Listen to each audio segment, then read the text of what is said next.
We're continuing our discussion around gun violence that's been reignited due to the recent mass shootings in Buffalo and Uvalde, and then a bunch of other mass shootings just since those two. But one of the talking points you'll hear the most, I think you've all probably heard this whenever a tragedy like this happens, is it's not guns that kill people, it's people that kills people. And at a really fundamental level, okay, that's true, right? Guns don't fly around and shoot people. A person has to pull the trigger, and oftentimes in every mass shooting, it was someone who's deranged and has horrible motivations. All of that, I agree to.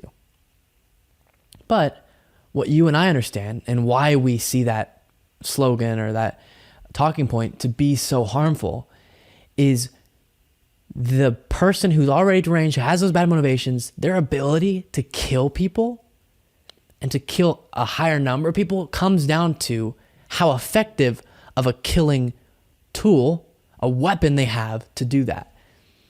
And so at a basic level, I think everyone understands this, right? If I say you absolutely have to be attacked, you have no choice. Someone's going to attack you at your home, but you can decide if it's going to be someone with just their bare hands or someone with an AR-15. Everyone knows they would choose the person with the bare hands. So then you understand then, if someone's deranged and they have psychotic ambitions to kill people, but they can't get their hands on something that does that act, killing, so well, then they're not going to be able to cause as much suffering, as many deaths, as much carnage. So then, without changing the hearts and minds of these people, which we should also try to do, of course, but without having to get into that real complex topic, how do you prevent someone from becoming so deranged? You are limiting the amount of damage they can do. So a great example of this is something that happened in California a few days ago. This happened at a hospital. Radio call went out reporting a person armed with a knife at the hospital. Officers determined that someone had stabbed 3 hospital employees. SWAT officers entered the hospital around 5:25 p.m. The FBI was at the scene and offering assistance where needed.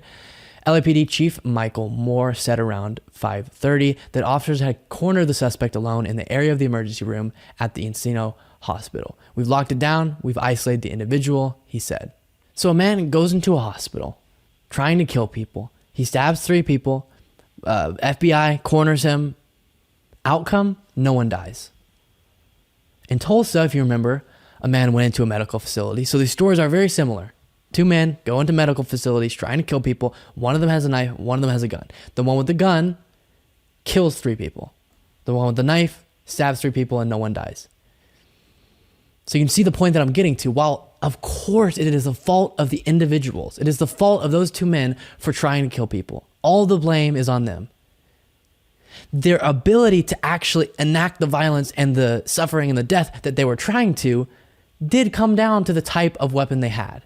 And so if we can prevent certain people, like those 2 guys, from getting, or at least the one who did get the gun, from getting such effective killing tools, weapons that are designed to kill as many people as possible, we're going to save lives. And we can do that. And why anyone standing in the way of that, honestly, while I can tell you the reasons, I don't understand them. Like, I don't understand how appealing to a radical base or appealing to NRA would possibly come above, in your mind, in your heart, protecting innocent people from getting killed in cold blood. One of the biggest things I'm confused about is watching the way that certain Republican politicians are acting about this issue. It's disturbing. But this example shows, while yes, people kill people, people's ability to kill a lot of people will come down to if they can get their hands on something that's designed to do that or not.